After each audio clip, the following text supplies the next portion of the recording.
l'infomédia qui fait la une ce matin. C'est les premiers pas de France Info. Dans une semaine, la chaîne d'info en continu du service public va débarquer sur le canal 27 de la TNT, en clair, en gratuit. Alors à quoi va ressembler cette nouvelle chaîne? C'est ce que nous allons voir ce matin avec vous, Jérôme Evanichenko, notre expert média. Bonjour Jérôme. Bonjour Thomas. Depuis hier, la chaîne est donc rentrée dans une phase de rodage grandeur nature. Oui, des tests qu'on a pu découvrir sur la chaîne YouTube de France Info hier midi. Nous sommes à J-7 du lancement de la chaîne d'info du service public, mais les effectifs sont d'ores et déjà sur le pied de guerre. Tout le monde répète pour être fin prêt pour le lancement, vous le disiez, jeudi prochain, le 1er septembre à 18h précise. Alors sur le fond, sur ces premières images, pas de grande surprise. On a découvert une amorce de JT où une journaliste égrène les titres qui seront développés un peu plus tard. Elle est debout dans un studio qui ressemble à un grand bureau en open space. Derrière elle, on aperçoit des journalistes concentrés devant leur écran d'ordinateur en train de travailler. Enfin, ça, c'est ce qu'on imagine. Oui, ils sont peut-être en train de jouer à des jeux. Peut-être, c'est possible aussi.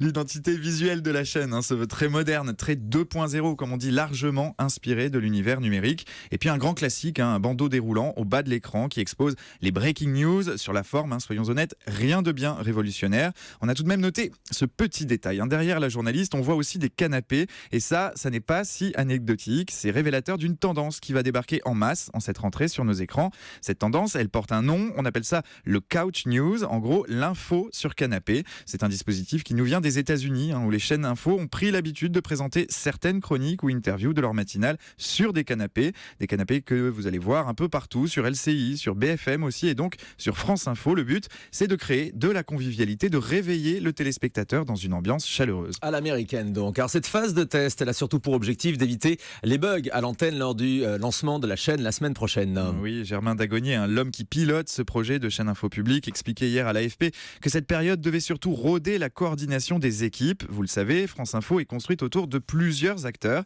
France Télévisions, bien sûr, mais aussi l'INA, France 24 et Radio France. Il faut habituer ce petit monde à travailler ensemble, et notamment pour les bascules entre le studio de la chaîne à France Télé et celui qui se trouve à Radio France, où seront tournées certaines émissions et d'où partiront notamment les rappels des titres toutes les 10 minutes. Des passages de relais très périlleux qui peuvent être source de blanc à l'antenne. C'est ce que veulent à tout prix éviter les responsables de la chaîne, dont l'objectif est de réinventer l'offre d'information en se tournant vers la pédagogie, vers le décryptage. La cible numéro 1, ce sont les jeunes, et c'est pour cette raison que l'accent est mis en priorité sur Internet. Avant d'être une chaîne de télévision classique, une de plus pourrait-on dire, elle sera aussi et surtout une offre mobile. Avec cette nouvelle chaîne d'info de France Télé, donc le téléspectateur va voir 4 chaînes gratuites d'information. On peut quand même se demander si c'est pas un peu beaucoup.